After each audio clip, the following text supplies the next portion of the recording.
6. Y cualquiera que haga tropezar a alguno de estos pequeños que cree en mí, mejor le fuera que se le colgase al cuello una piedra de molino, de asno, y que se le hundiese en lo profundo del mar. Ay del mundo por los tropiezos, porque es necesario que vengan tropiezos. Pero ay de aquel hombre por quien viene el tropiezo. Amén. Glorificamos al Señor. Gloria a Dios, gloria a Dios, gloria a Dios para siempre. Quédese en pie. Oramos al Señor por su palabra. Amén. Padre, en esta hora, Señor, vengo delante de ti junto con la iglesia. Señor, hemos leído tu palabra. En esta hora, Señor, disponemos nuestro corazón para que tú nos hables. Espíritu Santo, ministranos, háblanos, enséñanos. Dirige mis labios para poder hablar. Espíritu de Dios, me hago a un lado para que tú seas quien crezca. Menguamos el hombre que soy yo, Juan Retamal, para que tú, Padre mío, crezcas, Señor, y te manifiestes y te glorifiques y bendigas a la iglesia. Señor, te doy la honra, te doy la gloria, te doy la alabanza, porque sé que tú hablarás a tu pueblo en este día y manifestarás tu amor, tu misericordia, tu verdad y tu equidad. Señor, te doy las gracias porque hablarás por misericordia a tu pueblo. Y en el nombre de Jesús, nuestro Salvador, Padre, pedimos estas cosas. Amén y amén. Glorificamos al Señor, amén. Gloria a Dios, gloria a Dios, gloria a Dios para siempre. No sé si se escucha como muy a bomba, o hermano Emma. Amén. No sé si será el retorno desde atrás. Amén. Bueno, amén. Ahí que la iglesia esté confirmando con su amén y su aleluya, porque vamos a salir por YouTube, parece. Amén. Para que crean que somos pentecostales, por lo menos. Amén. ¿Cuántos pentecostales hay acá? Amén. Ahora, ¿cuántos cristianos hay acá? Chuta, bajaron los amenes, ¿qué pasó? Amén. Bueno, no debemos confundir el fuego de Dios con el fervor, porque son dos términos distintos, amén. El fervor es una cosa porque usted puede estar muy seco por dentro y puede ser fervoroso. Pero usted puede tener fuego de Dios y puede ser más pasivo que cualquiera. Por eso la Biblia dice que cuando se presentó Apolo en Antioquía, era un hombre fervoroso. Amén. Dando a entender una distinción y una cualidad que él tenía. Pero aún así la Biblia nos dice y nos enseña que seamos fervorosos. Amén. ¿Para qué? ¿Para qué fin? Para que muchas veces esto que tenemos dentro de nosotros, que es el Espíritu Santo, amén, también se encienda. Y se enciende como una llama. Y si usted pone la leña y pone el fuego, entonces lo más probable es que después pueda hacerse un asado.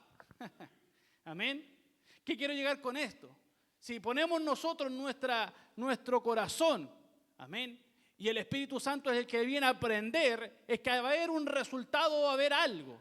Porque para que haya un sacrificio en la ley antigua se necesitaba tener la leña y se necesitaba tener el fuego. Fíjese que el fuego está encendido en la casa de Dios y muchas veces lo entonábamos. Pero de repente somos nosotros como el profeta Elías que le echamos agua para que prenda. Es interesante entender cuando el profeta Isaías dice la Biblia que del altar un ángel tomó un carbón. ¿Qué significa eso? Que si había un altar y había carbón es porque había fuego.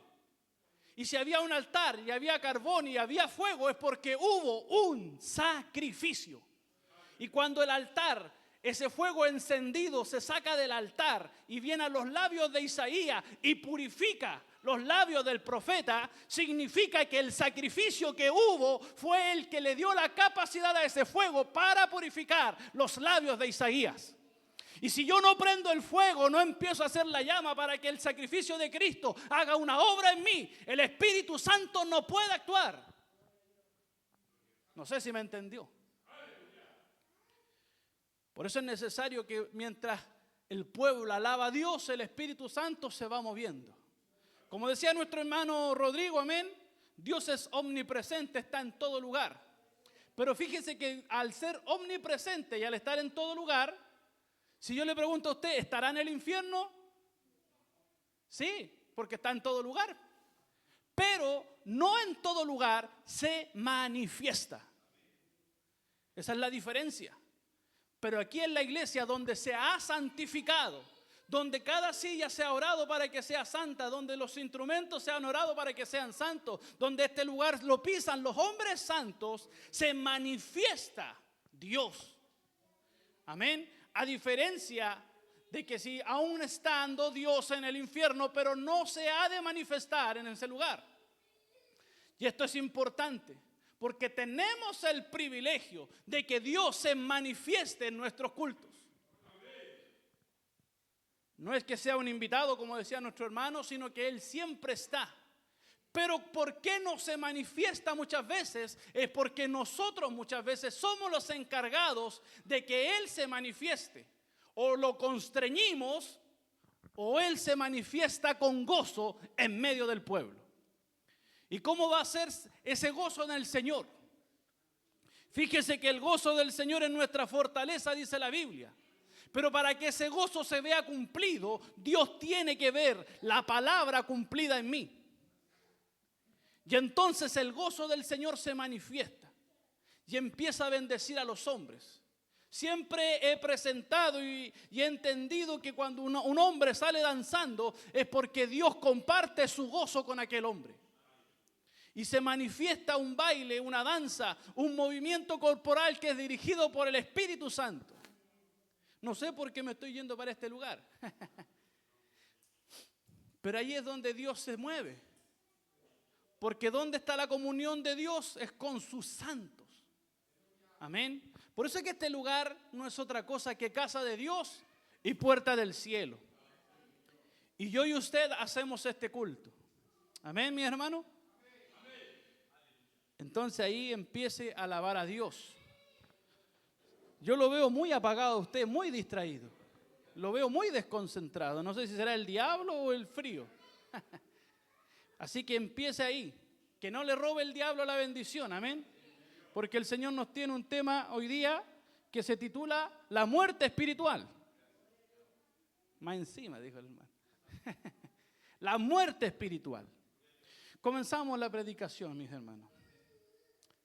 Hace tiempo atrás, y algunos lo saben, yo le hacía escuela dominical a los niños en la iglesia donde yo pertenecía.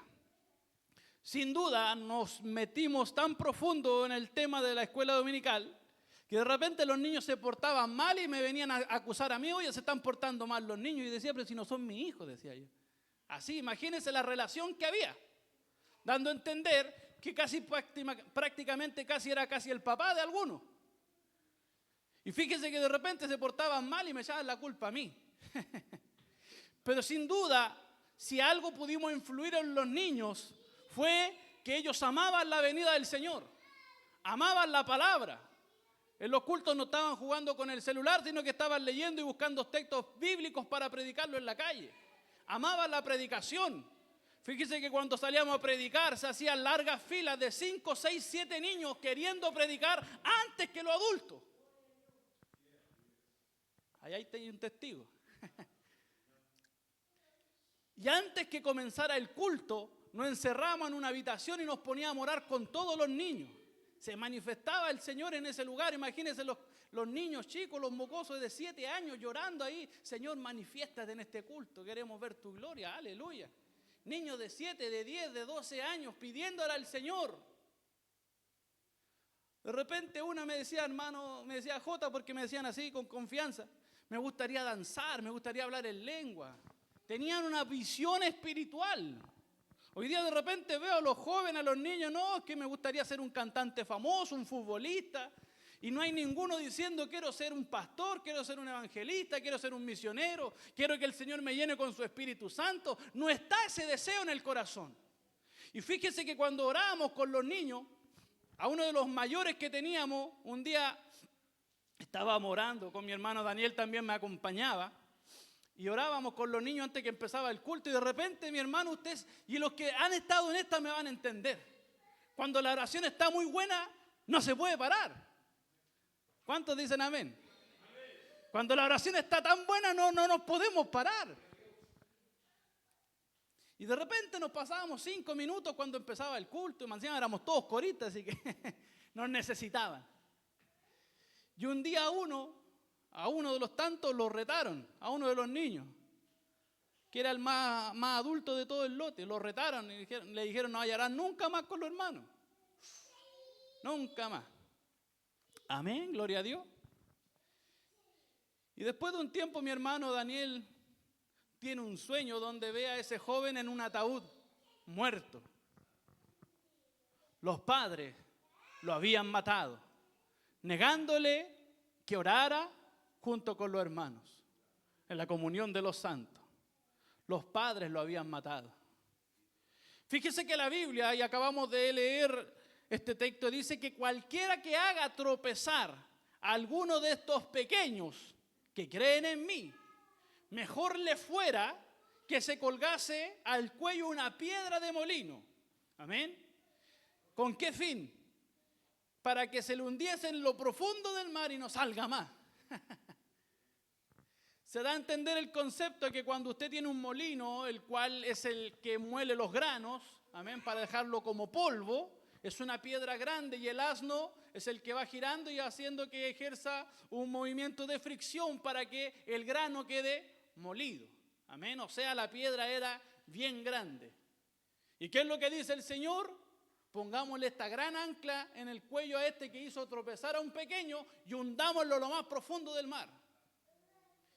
La Biblia después nos dice, Jesús nos enseña y dice, ¡ay! Y pone un ay. Fíjese que hay 2 palabras en la Biblia, los ay y las bienaventuranzas. Las bienaventuranzas son aquellos gozos que vienen de parte de Dios, que es doble gozoso el hombre que lo practica, es dichoso el hombre que lo practica, pero el ay es un juicio de Dios. Y dice así, ay del mundo por los tropiezos. Otras Biblias dicen, ay del mundo por los pecados, porque es necesario que vengan tropiezos. ¿Por qué es necesario? Porque muchas veces el creyente por medio de tropiezos aprende a levantarse y a firmar sus pasos. Fíjense estos niños chiquititos que andan por aquí, ¿cuántas veces le ha visto un porrazo? Yo lo veo constantemente en la casa, se caen, se levantan, se caen, se levantan. Gloria a Dios por los tropiezos, porque así van afirmando sus pasos, van afirmando su caminar, van aprendiendo a caminar, a estar estables, firmes. Así también el creyente. Si han llegado tropiezos a su vida, sepa que es para un beneficio. Pero levántese y siga caminando. Pero hay de quién vienen los tropiezos. Porque es necesario que vengan los tropiezos, pero hay de aquel hombre por quien viene el tropiezo. ¿Cuántas veces hay creyentes y mujeres y hombres que se transforman en tropiezo para los suyos? Muchas veces mi madre me insistía, me decía, no, ¿para qué vaya a ayunar? Alguno podría decir, hermano, hay que honrar a los padres, pero en este caso yo no podía obedecerla. Ayunaba y oraba igual. Si a lo mejor no hubiese ayunado, estaría hundido y profundizado en la tiniebla, en la maldad. Hay gente que muchas veces se especializa en hundir a otros. Yo recuerdo una vez un joven que fue y le preguntó a su pastor y le dijo, pastor, ¿me puedo quedar orando toda la noche en la iglesia? Y el pastor le dice, quédate un rato nomás y después te vas. Matadores del espíritu. Gente que está especializada en cortar las alas de los que quieren emprender el vuelo. Me he dado cuenta que muchas veces el diablo ocupa a algunos. De repente el hermano está así alabando a Dios con todo y de repente se le acerca al hermano. ¿Cómo está mi hermano? Dios le bendiga. Y le corta toda la señal espiritual que tenía. Cortadores del espíritu. Matadores del alma. Muchas veces hay mujeres que le impiden a sus maridos venir a la iglesia y así viceversa. Hay hombres que le impiden venir a gozarse al culto. Hombres y mujeres que se transforman en asesinos espirituales, que frenan la bendición. Siendo cuando todo hombre y toda mujer debería entender que es mejor estar en este lugar que fuera aquí.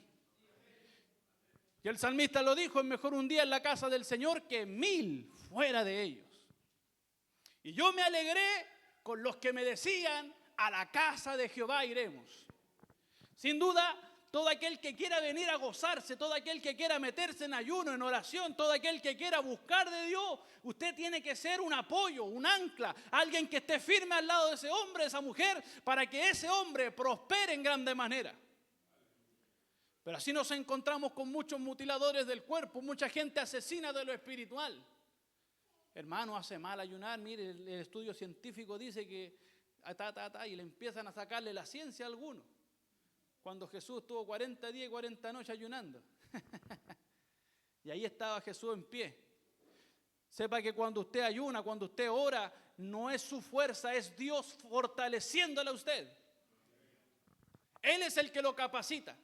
Él es el que le da la potencia, la fuerza, la capacidad de lograr hacer cosas.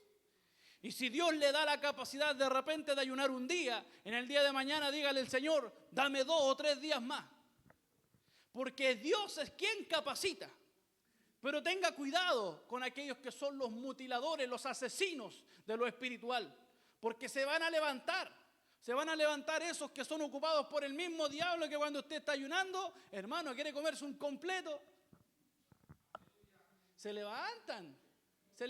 Yo siendo jovencito, 7º, 8º básico, de repente por los jóvenes nos poníamos en ayuno. Yo creo que era de los pocos que ayunaba a mediodía, porque ¿para qué me voy a niñar? Mediodía nomás. Y sabe, mi hermano, habían compañeros que nunca me ofrecían nada para comer, eran apretados. Y cuando me ponían ayuno, oye, ¿querís queque? El diablo ya estaba atacando. Puede ser una historia de niños, pero fíjese que es una realidad. Fíjese que el enemigo de repente le va a buscarle todas las posibles para distraerlo, para cortar la bendición. Y muchas veces toma hasta los nuestros. Si el hombre cristiano no está bien parado, es boca del diablo. Fíjese a Pedro. Pedro le dijo a Jesús, Jesús, no vayas a Jerusalén, te van a matar. Y como queriendo decir Jesús, hasta la fecha no entendí que yo quiero ir hacia el lugar para sacrificar mi vida.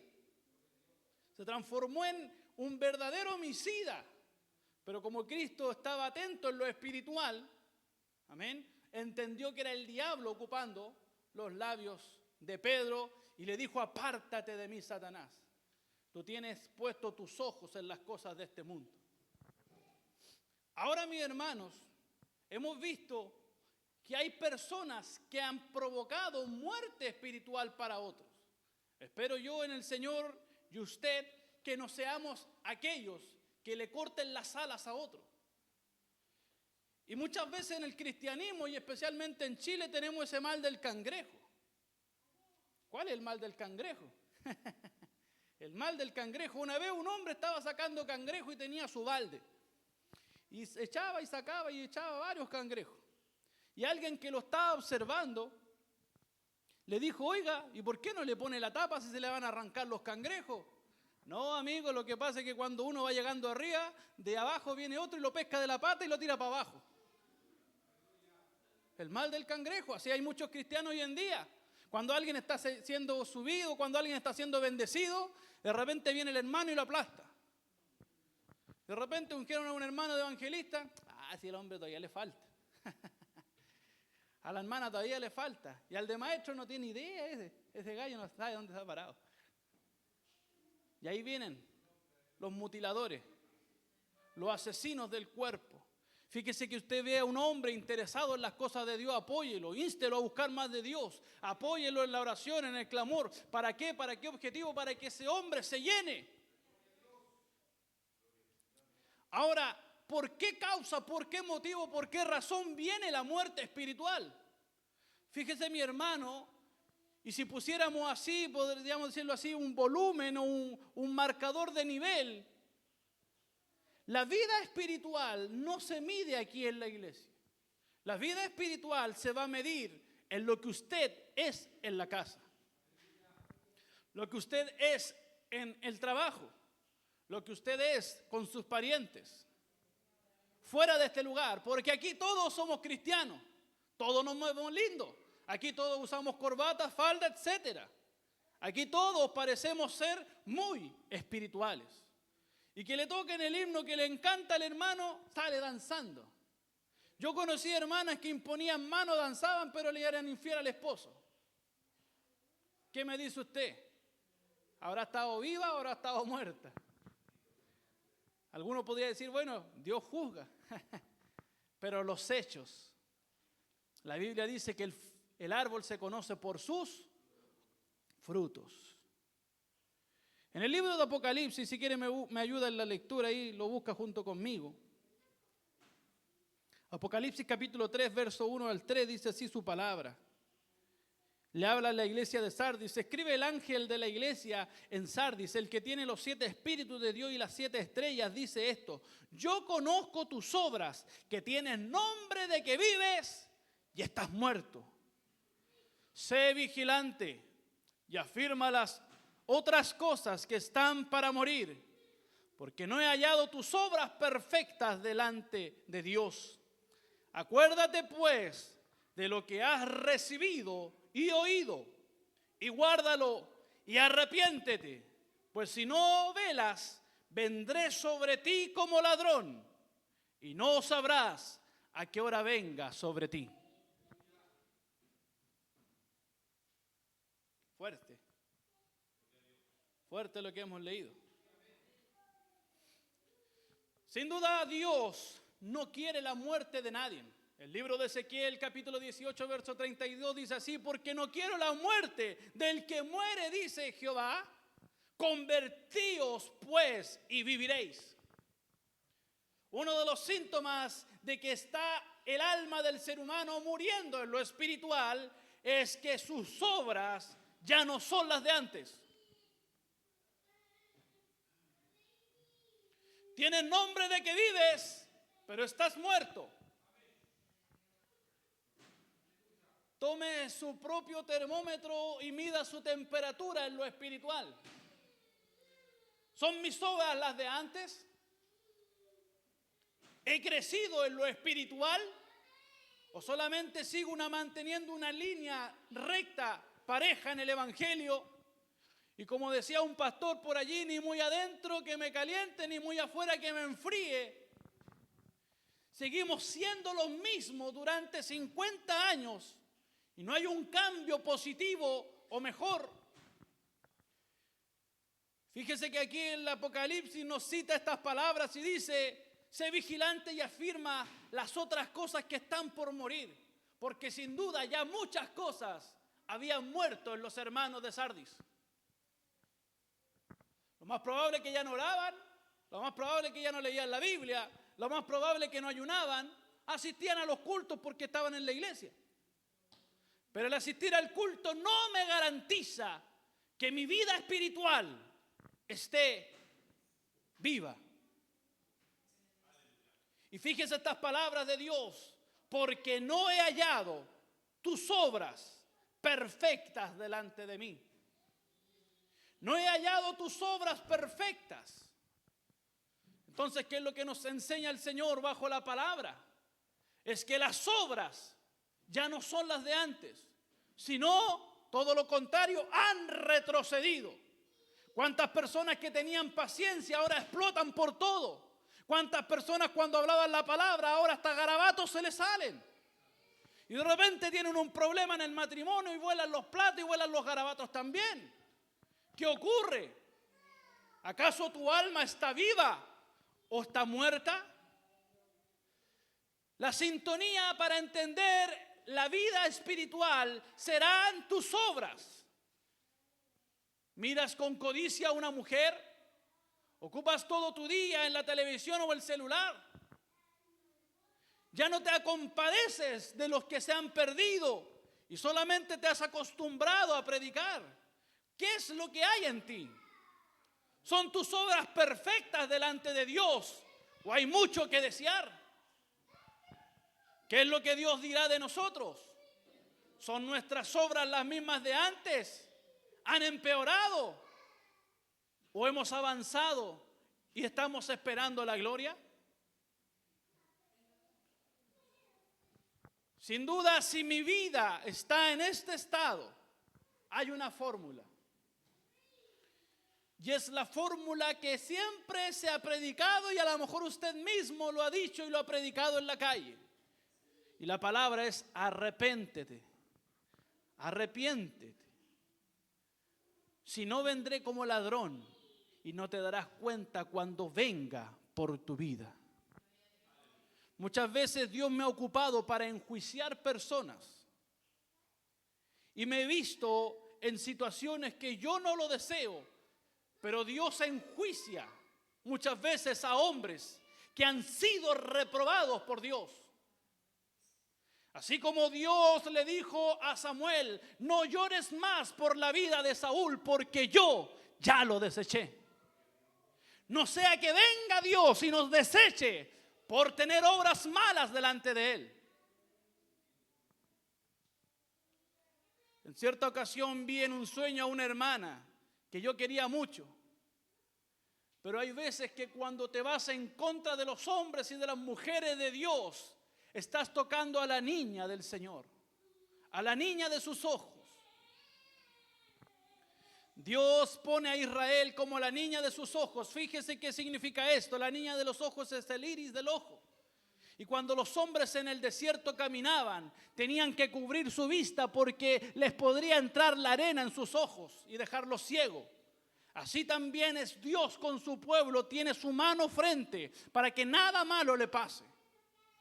Pero tristemente somos nosotros, mis hermanos. Somos nosotros los que nos salimos de la mano de Dios. Somos nosotros los que buscamos nuestras propias perversiones.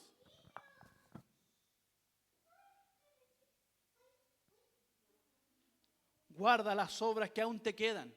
Si hay algo que todavía te queda, guárdalo, porque es de gran valor, porque no fue algo tuyo, Dios te lo entregó. Guárdalo y arrepiéntete, dice el Señor. Arrepiéntete. La palabra arrepentimiento no es lo mismo que remordimiento. Cuando una persona tiene un remordimiento, dice: chuta, nuevamente me equivoqué. Pero no cambia. Pero el arrepentimiento es dejar de hacer algo y no cometerlo más. Eso es el arrepentimiento.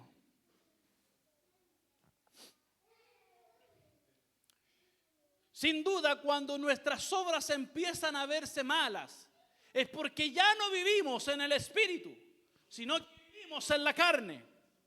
El libro de Romanos capítulo 8 verso 13 dice así: porque si vivís conforme a la carne, moriréis.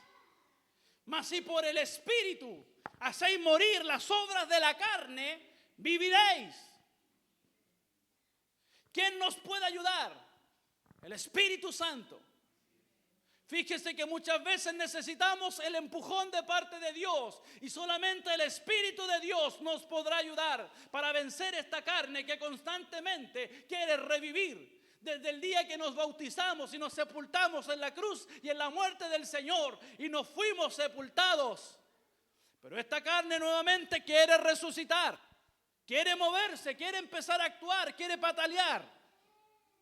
Según la ciencia y un estudio que se hizo en los Estados Unidos, la mayor muerte de hombres por picaduras de serpiente fueron cuando ellos pensaban que la serpiente estaba muerta. En ciertas ocasiones le cortaban la cabeza a la serpiente y en sus últimas pataletas la serpiente saltaba y lo pinchaba el brazo y lo envenenaba y mataba a las personas. Cuando pensábamos que la serpiente estaba muerta, fueron los más grandes accidentes y gente que falleció. Así también cuando pensamos que tenemos victoria ante nuestra misma carne,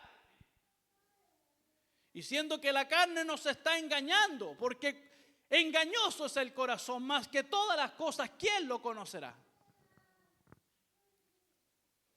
Y esta carne que muchas veces quiere resucitar, que le gusta tal vez los vicios de este mundo, el placer, los deseos banales, ella quiere sobrepasar a lo espiritual. Fíjese que hay hermanos que solo son espirituales cuando se canta un cántico que les gusta y la espiritualidad se le acabó. Por eso es necesario estar allí en una lucha constante, porque si vivimos conforme a la carne, moriremos. Mas si por el Espíritu, hablando del Espíritu Santo, hacemos morir las obras de la carne, viviréis. Yo no sé cuántos van a volar. Ay, por ahí salieron dos. Amén. Yo no sé cuántos van a volar. Amén, gloria a Dios. Pero sin duda yo quiero volar. Y yo quiero que usted también vuele. Pero esto es lo que Dios nos está demandando. Que nuevamente pongamos un arrepentimiento a nuestros hechos, a nuestros actos. Nuestras obras están siendo malas. Y ya no vivimos conforme al Espíritu, sino conforme a la carne. Es feriado, deberían estar llenas estas sillas aquí de los hermanos. ¿Qué pasó? Es feriado el jueves, vámonos para la playa. Conforme a la carne, vivamos conforme a la carne. Es feriado, hermano, hagamos un asado. Y el hermano dice, pucha, hermano, es que cuando viene el cuadernito para ponerse en ayuno y en oración, hermano, no puedo, que trabajo toda la semana. Y ahora que tiene libre, tiene más tiempo para buscar de Dios. Se vienen las vacaciones, me voy de vacaciones. ¿Y por qué no se toma una semana de búsqueda de Dios? Ahí en Juanito metió un poco de bulla, por último asimilando un amén. Seamos sabios.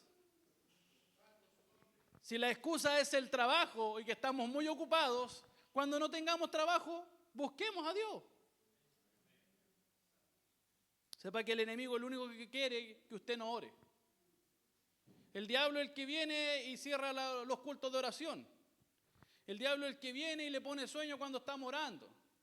El diablo es el que quiere que viene aquí y le distrae. Mientras el hermano está predicando una palabra, el diablo viene y lo distrae para que no escuche la verdad. Por eso es que si realmente hacemos morir las obras de la carne por medio del Espíritu Santo, viviremos. Yo no sé si usted quiere vivir o quiere morir. Pero la Biblia nos enseña algo ciertísimo, de que debemos vivir. La Biblia dice, uno de los profetas dice, buscadme y viviréis. Porque la vida está en Jesús, la vida está conectada en Cristo. Y todo aquel que permanece en mí, dice Jesús, y yo en él. Hablando sobre la vid verdadera. Aquí el asunto no es venir a la iglesia, sino es permanecer en Jesús. Permanecer en Jesús. Si Jesús no está conectado conmigo y yo estoy conectado con Él, entonces moriré. Porque Jesús es aquel que nutre mi interior. Jesús es la fuente de vida que el Señor nos ha dejado para que constantemente bebamos. Algunos dicen, hermano, es que yo bebí del agua de la vida. Sí, pero eso se hace todos los días, semejante al maná. Todos los días había que salir a buscarlo para comer. Así también todos los días debo buscar de Dios para comer y alimentarme y nutrir mi interior. O si no, mi espíritu se secará, mi alma se secará y las obras de mi carne volverán a florecer. No me sirve haber muerto una sola vez. Pablo lo dijo, yo muero constantemente. Porque él muy bien sabía que esta carne quiere revivir, quiere volver a salir hacia afuera. Por eso, mis hermanos, es importante que esto interior prevalezca en nosotros. Juan capítulo 8, verso 51 dice así, de cierto os digo que el que guarda mi palabra nunca verá muerte. Si hay algo que hace vivir al ser humano es la palabra de Dios. Si hay algo que da vida en su interior es la palabra de Dios. Y no hablo simplemente de que se llene de conocimiento, sino que de lo que aprendió, póngalo por obra. Pongámoslo por obra. Sin duda, si hay algo, y el Señor ya nos dio cuál es el dictamen. Nos dio la enfermedad, muerte espiritual. Nos está dando la receta, arrepentirse. Y ahora vámonos a los hechos, a lo práctico. Primera de Reyes, si alguien lo quiere buscar conmigo. Primera de Reyes, capítulo 17, verso 8 al 13. 17, 8 al 13. 17 del 8 al 13 dice así. Vino luego a él palabra de Jehová diciendo, levántate, vete a Sarepta de Sidón y mora allí. He aquí yo he dado orden allí a una mujer viuda que te sustente. Entonces él se levantó y se fue a Sarepta, y cuando llegó a la puerta de la ciudad, allí recogiendo leña, disculpe, me equivoqué. Allí una mujer viuda recogiendo leña. Y él la llamó y le dijo, te ruego que me traigas un poco de agua en un vaso para que beba. Y yendo ella para traérsela, él la volvió a llamar y le dijo, te ruego que me traigas también un bocado de pan de tu mano. Y ella respondió, vive Jehová, tu Dios, que no tengo pan cocido. Solamente un puñado de harina tengo en la vasija. Y ahora recogía 2 leños para entrar y prepararlos para mí y para mi hijo, para que lo comamos y nos dejemos morir.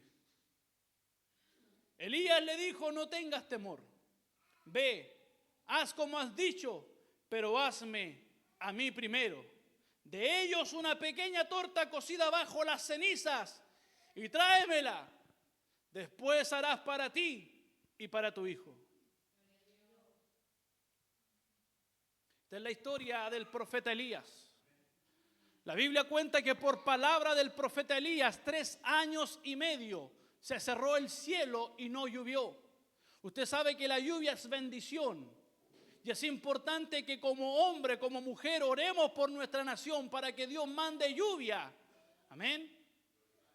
Porque muchas veces el juicio de Dios es mandar o cerrar. ¿Se ha dado cuenta que cuando cae mucha lluvia destruye los cultivos y los precios se encarecen? O cuando cae una helada, todo lo que estaba plantado se muere. Es porque Dios muchas veces tiene estos medios para enjuiciar al pueblo. Hace tiempo atrás sufrimos una sequía. Le echábamos la culpa a la sequía por los precios altos. Después le echábamos la culpa porque llovió mucho. Después porque se congelaron las cosas y se murieron las verduras. Sepa que el hombre de Dios está atento a estas cosas, a lo que está ocurriendo en su ambiente. Por eso es que es necesario que también como iglesia pidamos para que estas cosas que son tan básicas hoy en día, que es la comida, nunca nos falte. Ahora el profeta Elías durante 3 años y medio, durante 3 años y medio cerró el cielo y dijo, no llueva más, porque era hombre de Dios, profeta de Dios.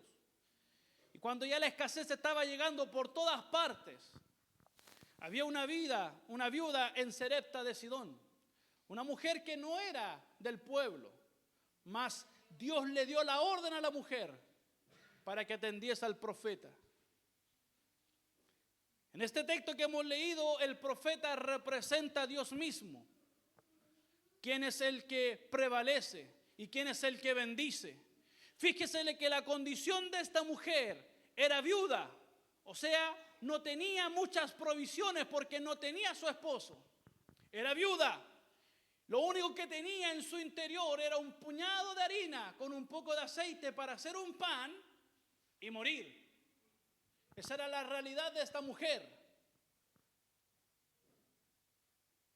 Y fíjese que la orden del profeta era que le hiciese un pan. ¿En qué cosa? En las cenizas. Hoy quiero hablar de esto, para ir terminando ya este tema. ¿Cuántos podrán decir, yo antes era un fuego? Yo antes estaba allá y estaba acá y estaba en todas. Y hoy día solo quedan las cenizas. Yo antes danzaba, yo antes hablaba en lengua, yo antes profetizaba, el Señor me usaba para sanar, etcétera, etcétera, etcétera. Pero hoy día solamente quedan las cenizas de aquel cristiano que era un fuego.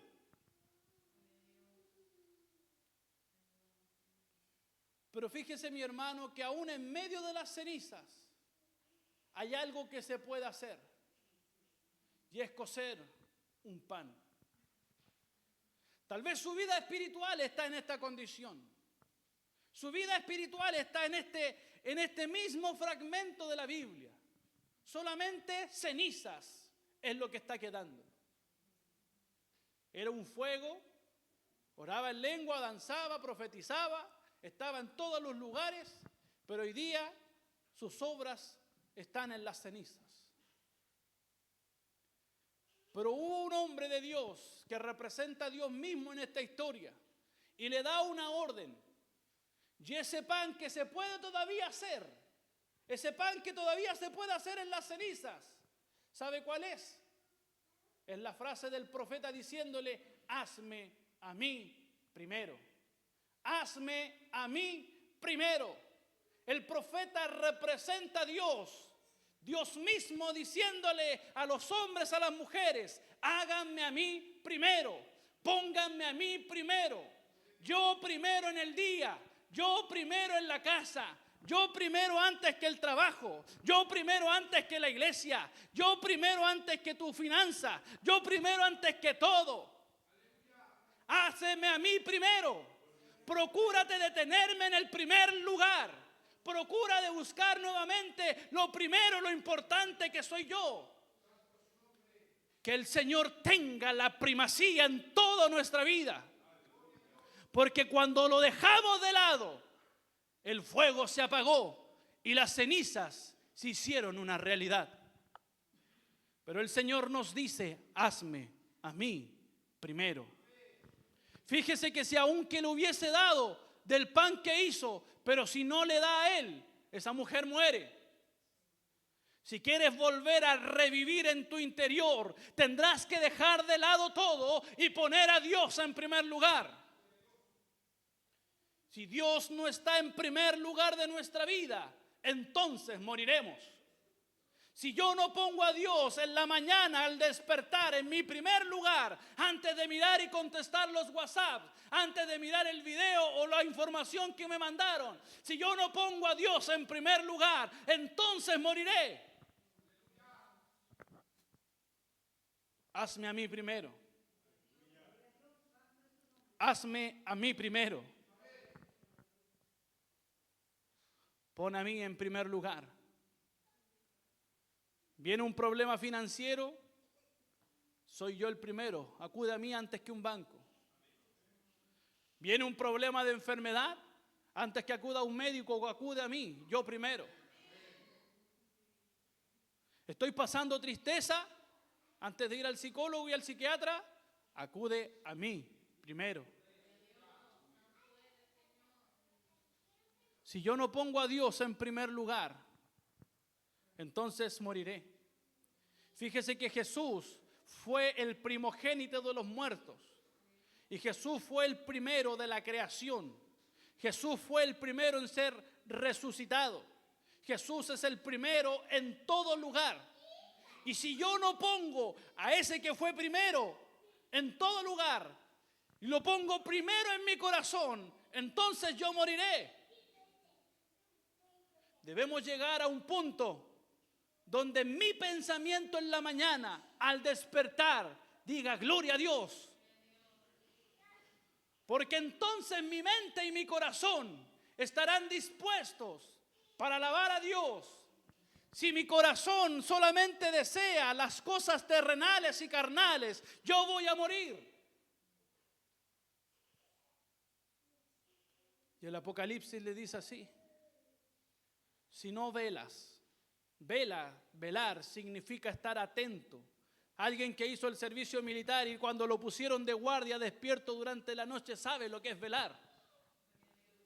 Sabe lo que es tener un arma en la mano y estar atento por si viene el enemigo ante cualquier ataque o cualquier cosa. Eso es velar. No tan solo es simplemente no dejar de dormir. Velar es estar atento a lo que está ocurriendo en el ambiente y estar preparado. Una señora me decía el otro día, casero, me dijo: fui al cajero automático del metro y me robaron la tarjeta. Y el guardia le dijo: ¿y por qué no me avisó? Y la señora le responde: pero si ese es su trabajo, estar atento a las cosas que ocurren acá. Hazme a mí primero. Vela, está atento a lo que el diablo está rodeando. Es semejante a las minas que se pusieron en el norte para que las personas no pasaran. El diablo está dejando minado tu campo, tu mente, tu corazón, lo está minando para que des tan solo un paso y caigas. Ha puesto minas alrededor de tu mente para que al momento de agacharte y llorar no tengas la capacidad de pronunciar una sola palabra. te agachas a arrodillarte y a orar y te distraes al momento inmediatamente, es porque el diablo ha minado tu mente para hacer que tu corazón no pueda pronunciar palabras hacia Dios. Pero hay algo que Dios tiene, aún en medio de la ceniza, un pan que se puede comer. Y esta es la alternativa, no hay más. Hazme a mí primero. Si nos volcamos de todo nuestro corazón, como dice el libro de Joel, volveos a mí con todo vuestro corazón, con ayuno, con lloro y lamento. Entonces yo restituiré lo que destruyó el saltón, el revoltón, la langosta, que eran animalitos que se comían las cosechas, representadas como lo que el diablo estaba robando. Yo restituiré, saca rabasanda la macaya. Yo restituiré lo que el diablo te ha robado si te vuelves de todo corazón hacia mí.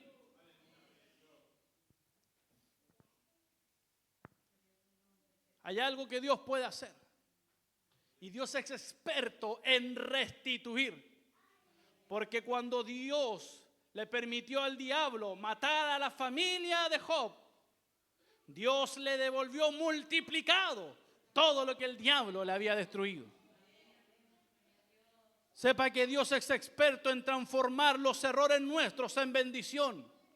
Y toma de una mujer que fue adúltera con el rey David, y de la relación de entre ellos dos nace el rey Salomón.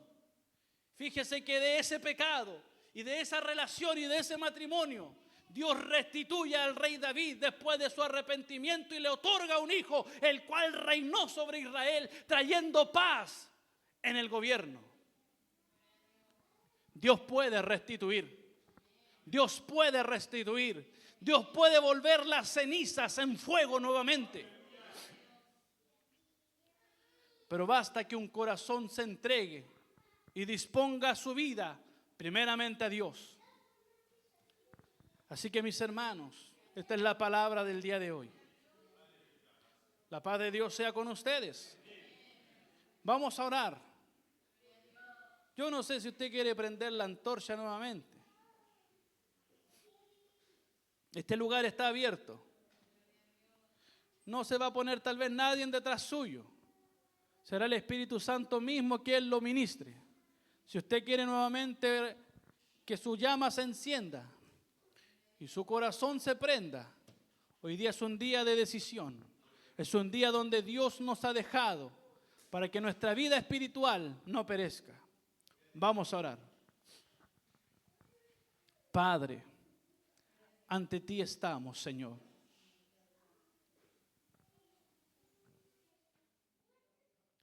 Sin duda, Dios amado.